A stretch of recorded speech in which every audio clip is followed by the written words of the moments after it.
Okay, sa pagbati po ng kapayapaan sa ating lahat. Assalamualaikum warahmatullahi ta'ala wabarakatuh. So, isang mabilisang tips lang sa ating mga kababayan na technician maging sa mga customer, no. Maibabahagi ko sa inyo na isang kaalaman, ano. Galing po tayo kanina sa Valenzuela sa Maranday. May chinek po tayo doon na carrier na X-Power. Hindi na po natin nakuhanan ng video gawa ng talagang ang hirap po ng lokasyon, no.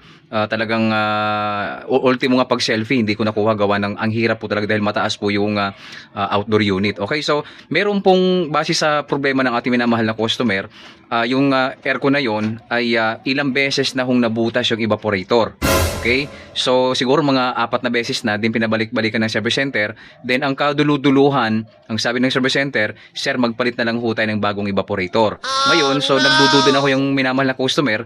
Bumili po si sir ng evaporator ng carrier na galing pang Pampanga, brand new, worth 9,500. So, ang sabi niya, kamaster, bago ho natin isalpak itong evaporator, baka pwedeng i-check mo muna kasi hindi rin daw gumagana yung compressor. Okay? So sa atin sana ipapagawa yung pagkakabit ng indoor unit. Pero sabi ko sa kanya, wag muna nating ikabit yung coil, yung evaporator coil, no? I-check muna natin mamaya kasi pagkatapos may kabit yung evaporator coil tapos may iba pa palang problema. Mas malaking problema 'yon, okay? So nung chinek natin kanina sa remote, tinuruan po natin si sir kung paano mag-recover ng error history. Ang nakita po nating error ay 1F tsaka 1C. Okay, sa base po sa diagnosis natin, paalala ha, yung 1F, okay, yung 1F, may kinalaman po yun sa compressor discharge sensor. Tama sabi mo. Okay, nung kinuha nga po natin, ito po yung ating breakdown kanina. Sa compressor discharge sensor, mayroon lamang tayo nakukuhang 9 kilo ohms. Dapat may makukuha po tayong 25 hanggang 37 kilo ohms mga kamaster. So talagang bumagsak na po yung value ng compressor discharge sensor. Okay, kaya nga po hindi na gumagana yung compressor. Pangalawa po, yung ating nakitang error kanina ay 1C. Okay, yung 1C naman po na yan ay may kinalaman din po yan sa electrical windings ng ating compressor mga kamaster, no? So, kaya kanina, nung chinek up natin yung electrical windings ay bagsak na po talaga yung electrical windings. Ang tanong, kamaster, bakit nasira ang compressor ay may discharge sensor naman na nagpoprotekta? Yun na nga po ang problema dyan. Yung discharge sensor na supposed to be pumoprotekta sa ating compressor ay siya po yung unang nasira. Tama sabi mo. Kaya yung compressor, andar, hindi na nagla-low speed. So, ang nangyari po, nasira na rin yung compressor. Okay? At chinek up nga rin natin kanina, pati yung indoor unit board, yung motherboard ng indoor unit, wala na rin signal. Okay? Hindi na rin nagbabato ng power supply papunta sa outdoor unit, mga kamaster. Wala nang signal. Okay?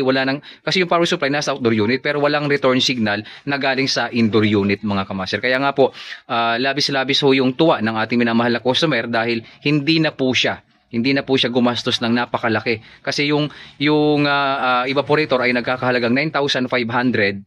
Okay, so pwede pa naman ni sir ibalik yun doon kaya hindi pa naman nagamit.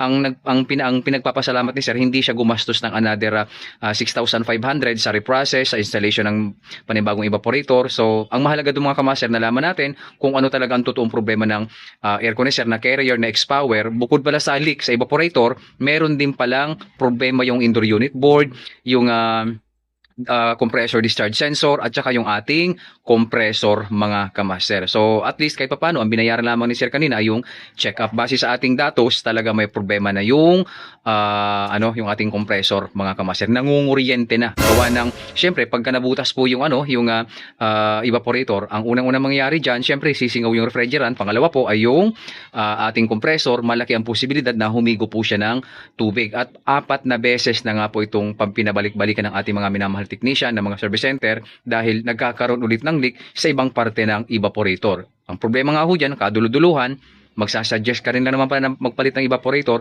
Bakit hindi mo na lang sana sinuggest ng umpisa pala na magpalit na lang ng evaporator? Kasi kapag yung compressor humigo po ng tubig, no, asahan nyo na masisira po talaga yung ating compressor windings mga kamaster. Okay, so paalala lang, yung 1F, sira po yung compressor discharge sensor. May nakuha lang po tayong 9 kilo ohms at saka yung compressor natin, yung ambient sensor pala, may nakuha tayong 7 kilo ohms. Paalala lang ha. So wala tayong problema sa sensor. Dalawa lang naman ho ang sensor ni X-Power, pero sa ibang mga model, tatlo. Okay? Ito ho ay dalawa lang, isang ambient sensor at compressor discharge sensor. Okay? So paalala lang, yung 1F, ang problema po niyan ay compressor discharge sensor, at yung isa naman po yung 1C, ang problema po niyan ay compressor. Alin po doon? Yung ating electrical windings, mga kamaster, bagsak na po talaga. Okay, so sana nakatulong itong munting video na ating ibinahagi sa ating mga kababayan na technician, na kapag kayo naka-encounter ng 1F at saka 1C, yung 1C may kinalaman niya sa compressor, pero hindi naman ibig sabihin nagkaroon ng 1C ay sira ng ang compressor. Kailangan talaga ng dibdibang troubleshooting, mga kamaster. Pero kanina napatunayan natin na sira talaga yung compressor, mga kamaster. Okay, so maraming salamat po sa inyong lahat. Assalamualaikum warahmatullahi ta'ala wabarakatuh.